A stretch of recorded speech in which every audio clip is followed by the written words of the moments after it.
Hello बच्चों, जैसा कि हम सब जानते हैं, प्रत्येक समाज के अपने नियम, परंपराएं और मूल्य होते हैं। परंतु हर समाज की सबसे मौलिक, प्राथमिक और ज़रूरी इकाई परिवार होती है। जब कुछ लोग एक छत के नीचे रिश्तों की डोर में बंधे होते हैं, वहाँ उस परिवार में सहयोग की अदृश्य रेखा होती है। परिवार में एक दूसरे की सुरक्षा और सुख दुख में साथ देने का बिन किए एक वादा होता है। किसी भी परिवार में समस्याएं तब पैदा होती हैं जब उसके सदस्य परिवार के हितों के स्थान पर व्यक्तिगत हितों को अधिक महत्व देने लगते हैं। संयुक्त परिवार में हर सदस्य एक दूसरे से अलग अलग उम्मीदें तथा अपेक्षाएं बनाकर रहते हैं। जब यही उम्मीदें पूरी नहीं होती, तब परिवार में टकराहट उत्पन्न होनी शुरू हो जाती है और परिवार बिखर जाते हैं। रिश्तों में मिठास खत्म सी हो जाती है। जिस परिवार को कभी हमारा परिवार कहकर पुकारा जाता था, वह अब टुकड़े टुकड़े होकर तेरे मेरे परिवार में परिवर्तित हो जाता है। ये सच है कि ताकत और पैसा जिंदगी के फल हैं, लेकिन वहीं दूसरी ओर परिवार और उससे जुड़े रिश्ते जिंदगी की जड़ होते हैं। हम फल के बिना अपने आप को चला सकते हैं, पर जड़ के बिना खड़े भी नहीं हो सकते। चाहे परिवार से अलग होकर आज़ादी तो मिल जाती है, लेकिन संस्कार, रिश्ते और पहचान चली जाती है। परिवार रूपी वृक्ष से अलग होकर हमारा अस्तित्व वृक्ष से अलग हुई डाली के समान बनकर रह जाता है। बच्चों, हमारी आज की एकांकी सूखी डाली संयुक्त परिवार के इसी महत्व, उसकी जटिलताओं और आपसी सामंजस्य पर ही आधारित है। एकांकीकार उपेंद्र नाथ अश्क जी की इस एकांकी को सुनने से पहले इसके पात्रों से परिचित होते हैं। एकांकी में कुल 5 पुरुष पात्रों का जिक्र किया गया है, जिनमें दादा मूलराज जी, करमचंद, परेश, भाशी, मल्लू शामिल है तथा 9 स्त्री पात्रों का जिक्र है, जिनमें बेला, जिन्हें छोटी बहू के नाम से संबोधित किया जाता है, दूसरी स्त्री पात्रा छोटी भाभी, जो कि बेला की सास और इंदु की मां है, तीसरी मंजली भाभी, चौथी बड़ी भाभी, 5वीं मंजली बहू, 6ठी बड़ी बहू, 7वीं इंदु, 8वीं पारो और 9वीं रजवा है। पारो और रजवा दोनों इस एकांकी में मिश्रानी हैं। दोपहर होने में अभी काफ़ी देर है। पर्दा उठने एकांकी के शुरुआत में इंदु तेज तेज गैलरी से निकलती है और बिफरी हुई दाईं तरफ के तख्त पर बैठ जाती है। उसके पीछे पीछे बड़ी बहू शांत स्वभाव से चलती हुई आती है। इंदु की भ्रिकुटी चढ़ी है और बड़ी बहू शांत और गंभीर है। बड़ी बहू इंदु के कंधों पर अपने दोनों हाथ रखते हुए इंदु से पूछती है, आखिर कुछ कहो भी, क्या कह दिया छोटी बहू ने? लेकिन इंदु को चुप देखकर बड़ी बहू फिर से इंदु से पूछती है, क्या कह दिया उसने जो इतनी बिफरी हुई हो? इंदु क्रोध में उत्तर देती है, और क्या, ईंट मारती। कुछ कहो भी। मेरे मायके में यह होता है, मेरे मायके में यह नहीं होता। अपने और अपने मायके के सामने तो वे किसी को कुछ गिनती ही नहीं। हम तो उसके लिए मूर्ख, गवार और असभ्य है। क्या? बैठक के बाहर मिश्रानी खड़ी रो रही थी। मैंने पूछा तो पता चला कि बहुरानी ने उसे काम से हटा दिया है। काम से हटा दिया? भला क्या दोष था उसका? दोष ये था कि उसे काम करना नहीं आता। काम करना नहीं आता? उस बेचारी ने कहा भी कि मैं 10-5 दिन में सब कुछ सीख जाऊंगी। भला कै दिन हुए हैं मुझे आपका काम करते, किंतु बहू रानी ना मानी। झाड़न उन्होंने उसके हाथ से छीन लिया और कहा कि हट हट तू, मैं सब कुछ कर लूंगी। अभी तक इतना तो आता नहीं कि बैठक कैसे साफ की जाती है। 5-10 दिन में तू सीख जाएगी। सलीका नहीं? मैंने जाकर समझाया कि भाभी 10 साल से यही मिश्रानी घर का काम कर रही है।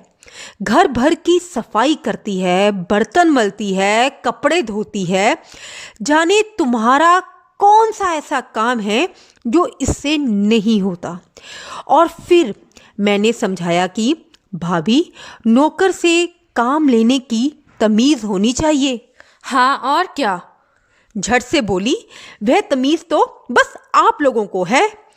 मैंने कहा, तुम तो लड़ती हो। मैं तो सिर्फ ये कहना चाहती थी कि नौकर से काम लेने का ढंग होता है। इस पर तुनक कर बोली, और वह ढंग मुझे नहीं आता। मैंने नौकर तो यहीं आकर देखे हैं।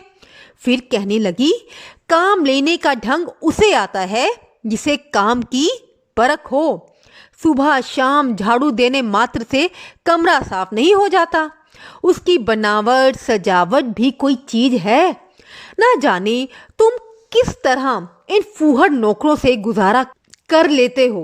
मेरे मायके में तो ऐसी गवार मिश्रानी 2 दिन छोड़ 2 घड़ी भी ना टिकती। कहीं उसने ये सब बातें?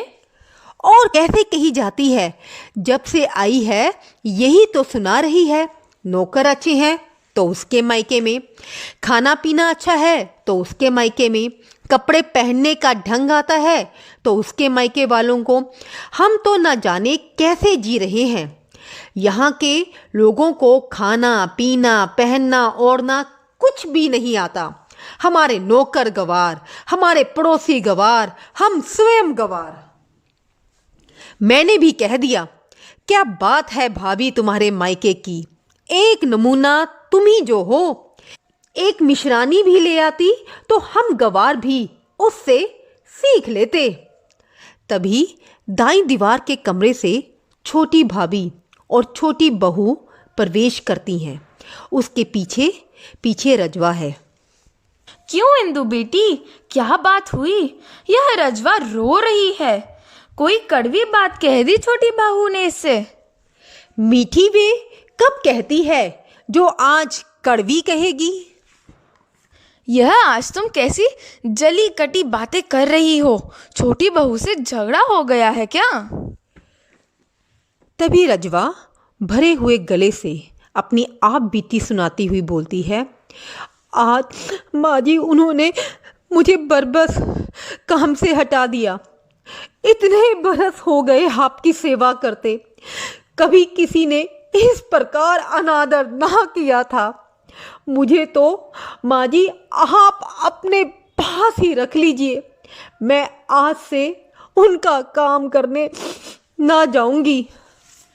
वह तो बच्ची है मिश्रानी, तू भी उसके साथ बच्ची हो गई? जी हाँ, बच्ची है। रोटी को चोची कहती है। उसे तो बात ही करनी नहीं आती। अपने मायके के सामने तो वह किसी को कुछ समझती ही नहीं, और गज भर की जवान। बात यह है माँ कि छोटी बहू को हमारा खाना पीना पहनना ओढ़ना कुछ भी पसंद नहीं। उसे हमसे, हमारे पड़ोस से, हमारी हर बात से घृणा है। फिर कैसे चलेगा? हमारे घर में तो मिलकर रहना, बड़ों का आदर करना, अपने घर की रूखी को दूसरों की चुपड़ी से अच्छा समझना, नौकरों पर दया और छोटों पर। और तभी मंजली बहू बाहर से हंसती हुई प्रवेश करती है। क्या बात है भाभी जी, हंसी के मारे लोटपोट हुए जा रही हो।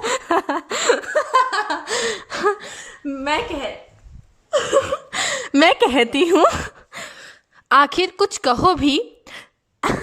आज भाई परेश की वह गति बनी कि बेचारा अपना सामान लेकर रह गए। ओहो, तुम्हारी हंसी भी बहू।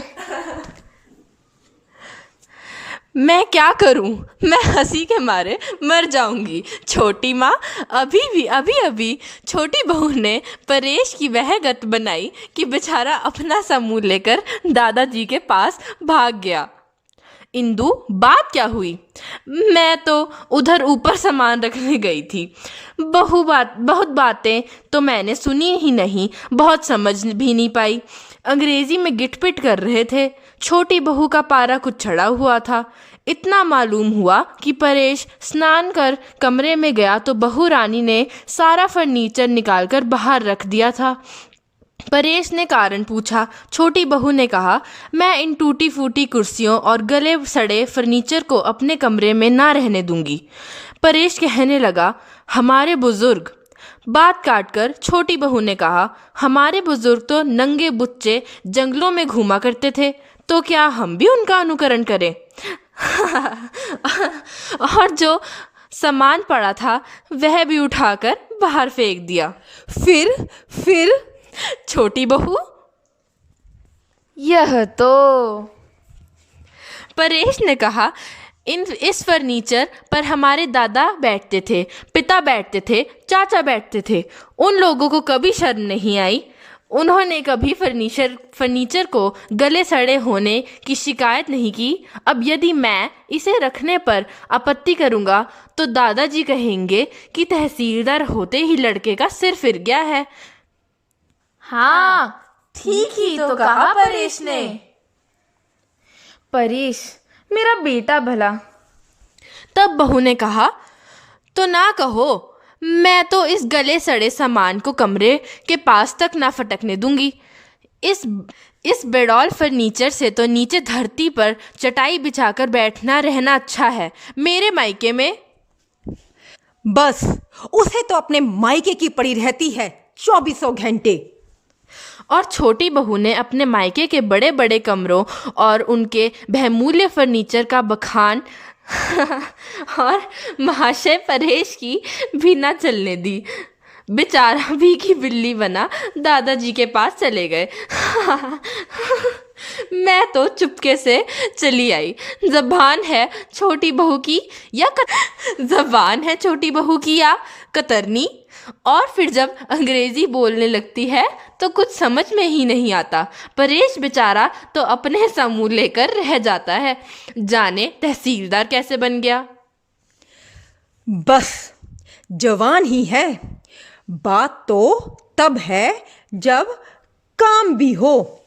एक काम की कहो तो 100 नाग बो चढ़ाती है। दादाजी ने 4 कपड़े धोने को कहा था, वे तो पड़े गुसलखाने में गल रहे हैं। गुसल खाने में गल रहे हैं तो उठा क्यों ना लाई उन्हें? जा, भागकर उठा ला और फटक कर आंगन में डाल दे। मैं बहू को समझा दूंगी। इस तरह कैसे चलेगा? परेश ने समझाया नहीं उसे। परेश की तो जैसे वहां बड़ी सुनवाई होती है। वह मलमल के थान और अब्रों की बात याद है ना? अभी तक पड़े हुए हैं। कह कह कर हार गए परेश महाशय। बहू रानी ने हाथ तक न लगाया उन्हें, और वह शर्म के मारे ले जाते नहीं दादाजी के पास। कचहरी में होंगे तहसीलदार, घर में तो अपराधियों से भी गए बीते हो जाते हैं। पर दादाजी के कपड़े। तुम भी बहन, बस क्या इतना पढ़ लिख कर छोटी बहू कपड़े धोएगी? क्यों? उनके हाथ नमक मिट्टी के हैं जो गल जाएंगे। तुम चलो इंदु, कपड़े फटक कर अहाते में डाल दो। शायद उन्हें ज़रूरत हो। मांगेंगे तो मैं बहू को समझा दूंगी। और इसी के साथ पर्दा गिरता है और यहाँ पहला दृश्य समाप्त होता है।